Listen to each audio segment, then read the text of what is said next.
అధిక బరువు అనేక సమస్యలకు కారణం. సాహితీ యోగా ఆన్లైన్ క్లాసులో జాయిన్ అవ్వండి. నన్ను చూసి ఎవరూ భయపడాల్సిన అవసరం లేదు.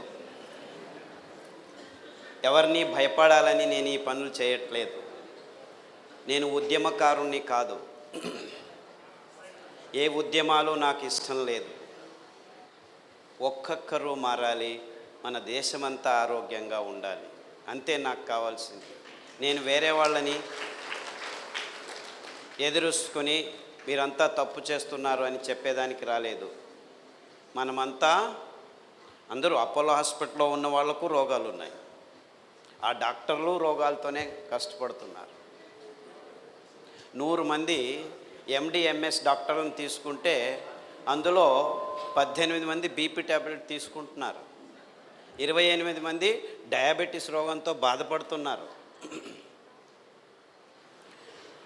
అందులోనూ 16 మందికి క్యాన్సర్ రోగాలు వస్తున్నాయి. అంటే గడిచిన 50 సంవత్సరాల్లో ఏ ఒక్కరిని ఈ రోగాలు వదలట్లేదు. స్వామీజీలకు రోగాలు ఉన్నాయి, చీఫ్ మినిస్టర్లకు రోగాలు ఉన్నాయి, లెక్చరర్లకు రోగాలు ఉన్నాయి, బ్రాహ్మణులకు రోగాలు ఉన్నాయి, ముస్లింలకు రోగాలు ఉన్నాయి, క్రిస్టియన్లకు రోగాలు ఉన్నాయి, జైన్స్కు రోగాలు ఉన్నాయి, సిక్కులకు రోగాలు ఉన్నాయి. ఎవరిని వదిలిపెట్టడం లేదు.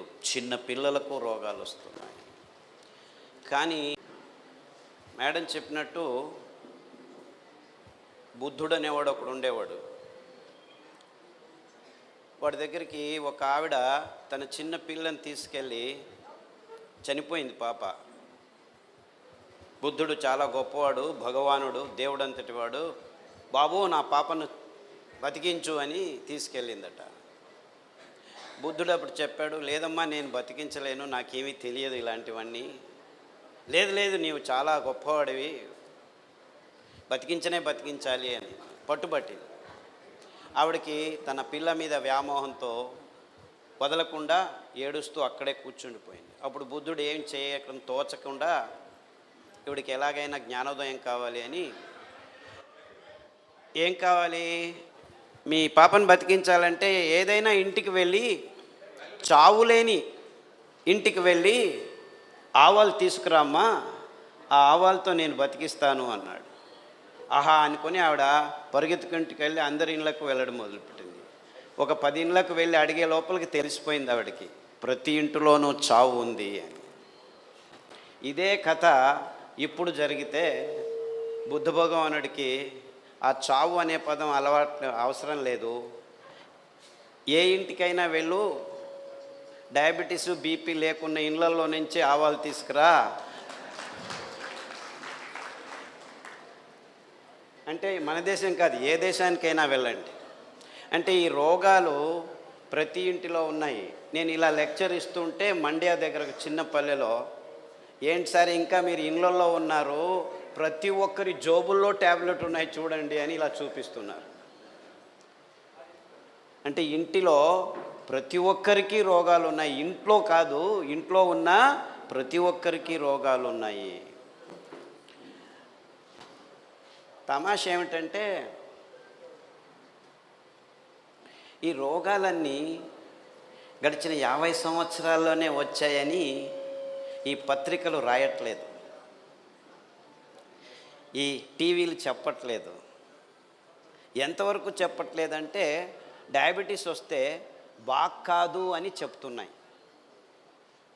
ఎంతవరకు చెప్పాయంటే మీరు ఆఫ్రికాలో ట్రైబల్ విలేజెస్కి వెళ్ళి డయాబెటీస్ బాగు చేస్తాను నేను అని చెప్తే వీడు పిచ్చోడు వచ్చాడు, వీడు ఇలా మాట్లాడుతున్నాడని చూస్తారు.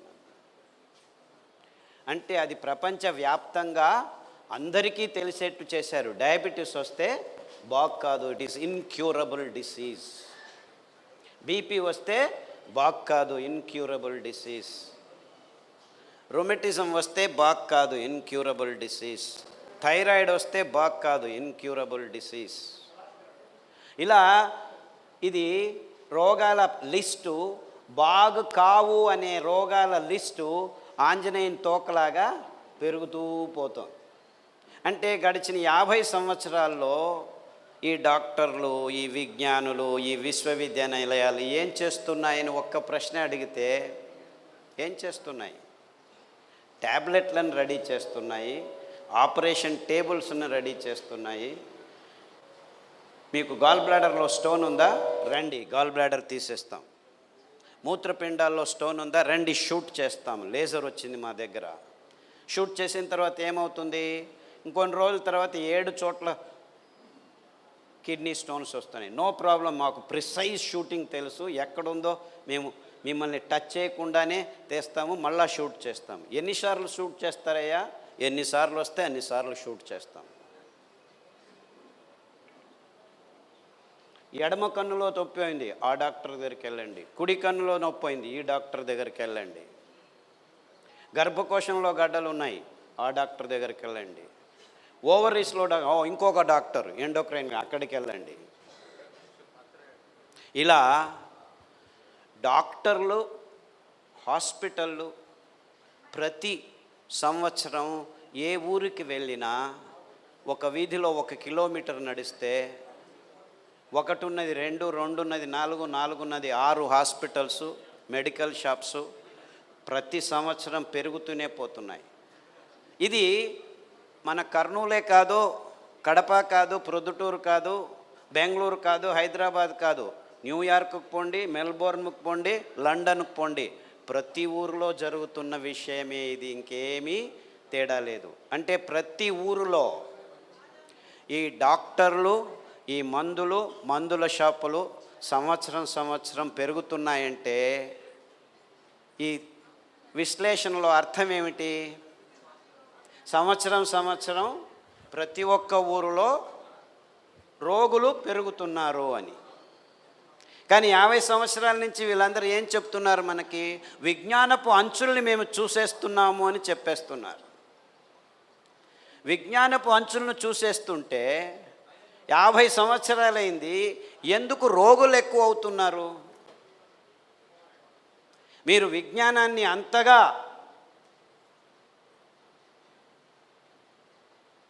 సాధించి ఉంటే ఎందుకు ఒక్క రోగం తగ్గట్లేదు?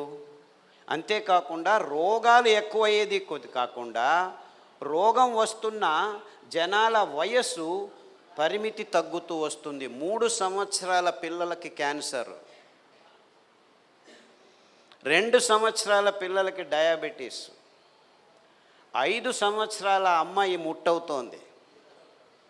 ఇది రోగం కాదు. 14 సంవత్సరాలకు సహజంగా ముట్టవలసిన ఆడపిల్లలు ఇప్పుడు 7-8 సంవత్సరాలకు ముట్టవుతున్నారు యావరేజు.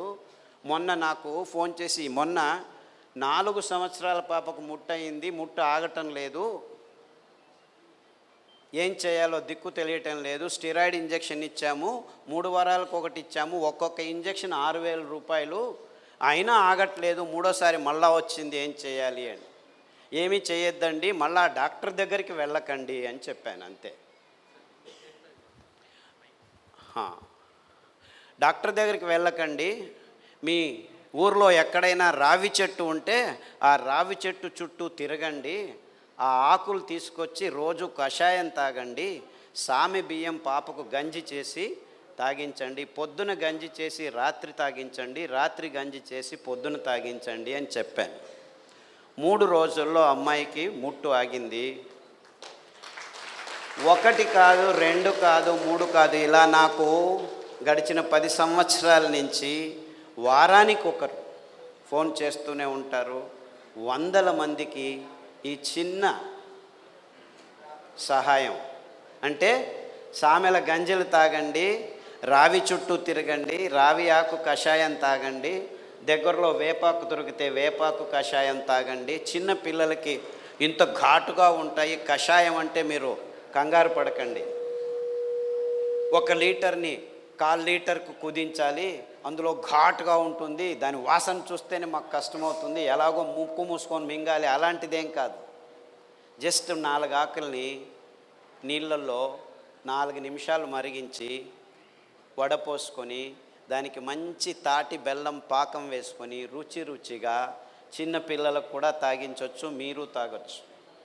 ఇలాంటి కషాయాలు ఒక 50 రకాల కషాయాలని మేము గడిచిన 10 సంవత్సరాల్లో మానవునికి వస్తున్న అనేక రోగాలకు అతి సరళంగా ఉపశమనాన్ని కలిగించే విధానాన్ని కనుక్కున్నాం. అది రావి ఆకు కావచ్చు, పారిజాతం ఆకు కావచ్చు, జామ ఆకు కావచ్చు. ఈ దినం వచ్చారు ఒక ఆయన, డాక్టర్ ఆయన, 80 సంవత్సరాలు నిన్నాయి, 80 సంవత్సరాలు. తలనొప్పి, మైగ్రేన్ హెడేక్, గడిచిన 35 సంవత్సరాలుగా ట్యాబ్లెట్ తీసుకుంటున్నాడు. ఈజ్ ఎ ప్రాక్టీసింగ్ డాక్టర్, ఇప్పటికీ ప్రాక్టీస్ చేస్తున్నాడు. ఆ తలనొప్పి వస్తే 2 గంటల తర్వాత వాంతికి అవుతుంది. వాంతికి అయిపోతే ఇంకొక గంట ఆయన ఎవరితో మాట్లాడలేరు. ఆ డాక్టర్ నాకు చెప్పిందంటే, క్యాన్సర్ వచ్చినా పర్వాలేదు, ఈ తలనొప్పి మాత్రం బాగలేదు. అంటే ప్రజల్లో ఏమిటంటే తమకున్న రోగమే చాలా పెద్దది అనిపిస్తుంది. ఎందుకంటే 30 సంవత్సరాల నుంచి కష్టపడుతున్నాడు. మైగ్రేన్ హెడేక్, ఆ తలనొప్పి వస్తే వాంతి అయితే నిశ్శక్తమై నిర్వీర్యమై గంట సేపు 2 గంటల సేపు పడుకున్న చోటే పడుకొని ఉంటాడు. నువ్వులు ఇనుప పెన్నం మీద టపటప అనేంత వరకు సన్న మంటలో వేయించుకొని పొద్దున పడిగడుపున ఒక చెంచా తీసుకొని తినండి, నములుతూ తినండి. నాకు పళ్ళు లేవు బాబు, 80 సంవత్సరాలు అన్నాడు. సరే తినద్దండి, తాటి బెల్లం వేసుకొని లడ్డూ చేసుకొని పౌడర్ చేసుకొని నోట్లో పెట్టుకొని చప్పరించండి, 21 రోజులు చేయండి. 3 రోజులు చేసేలోపే ఆయనకు రోజు వచ్చే తలనొప్పి 4 రోజులకు ఒకసారి 4వ రోజు వచ్చింది. అయ్యో మళ్ళా వచ్చిందే అనుకున్నాను. నేను చెప్పాను 21 రోజులు చేయాలని. ఇంకా 3 రోజులు తిన్నాడు, 12 రోజుల వరకు తలనొప్పి రాలేదు, మళ్ళా వచ్చింది. ఇంకా 3 రోజులు తినే లోపల మొత్తం 18 రోజులు అయింది. తర్వాత తలనొప్పి రానే లేదు. 21 రోజులు అయిపోయింది. ఇప్పటికి 8 నెలలు అయింది, ఒక్కసారి కూడా ఆయనకు తలనొప్పి రాలేదు. ఈ మనిషి ప్రాక్టీసింగ్ ఎండి డాక్టర్, 30 సంవత్సరాలు ఈ సో కాల్డ్ ఆయన అమెరికాకి వెళ్ళాడు, అన్ని చోట్లకి వెళ్ళాడు, లెక్చర్లు ఇచ్చాడు, అంతా చేశాడు, ట్యాబ్లెట్లు తీసుకుంటూనే ఉన్నాడు. They could not help themselves.